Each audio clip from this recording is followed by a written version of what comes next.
Top of the morning to you. I've had my coffee and I'm ready to show you all how to create your first Lego minifigure in digital format. The first thing that we're going to do is go to Mecabricks.com. If you don't already have an account, sign up for an account. It's free. You can support Mecabrick on Patreon. Other ways to support them are to use some of the cool tools that they have available in the shop. So doing facial animation riggings, upping the ante on some of the nodes when you're using Blender, which we'll talk about in a future video. Once we're all logged in, where we want to go is Workshop. And so I'll talk through just some of the basics here in terms of creating the minifigure, but there's so many things that you can do with this that we'll get to at a later date. So to start off with, pretty straightforward. If we click on this drop-down menu, this is where all of the different parts are that Mecabricks offers. Now, it's not all of them that are possible, but it's a pretty good assortment. So starting with minifigures, right here we've got lower parts and upper parts, which is in heads, which is the basic place to start. So we start with the lower part. The most default legs are these mini lower part legs here.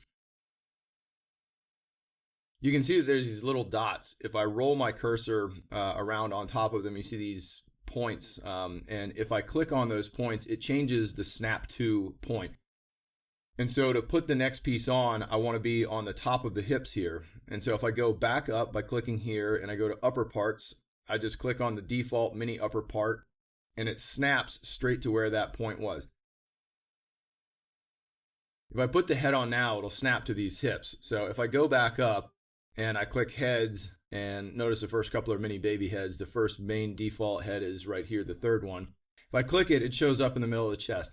Now, this isn't a huge problem because all I have to do is grab the arrow. Oops. If you mess something up, Command Z or Control Z. If I click on the head, right now it's highlighted in red, and I grab the arrow and drag up, I can put it in position. Let's say that I want to get rid of this head. I made a mistake. Just hit the delete key.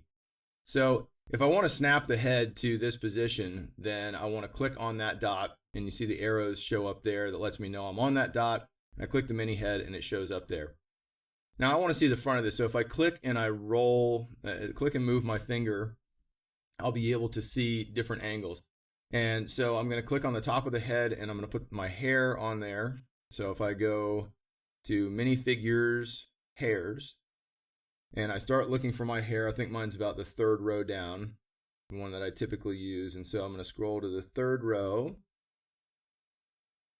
Maybe it's in the fourth row.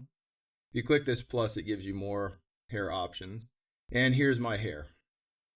And this is the hair that I typically use. Now I just put my two fingers together and move them up to zoom in. If I click, double click with my fingers and I pull down, that's what's allowing the panning to go up. And this is all we really want to do for our first minifigure. So always save, and save as you go when you're building big models. So I'm going to save this as Yo Bricksy minifig. Name yours whatever you want. I'm going to save that. The important thing now is that we're going to export. So File, Export. And this is going to export it into what's called a .dae file. This is what we import into different 3D things as a model. And you have the choice whether or not you want to put the logo on it or not. This would only show up underneath the hair on mine because that's the only place that there's a dot. So we click export and it drops down. Mine's a zip file in this case. And so when we get to our desktop, we open up a zip file,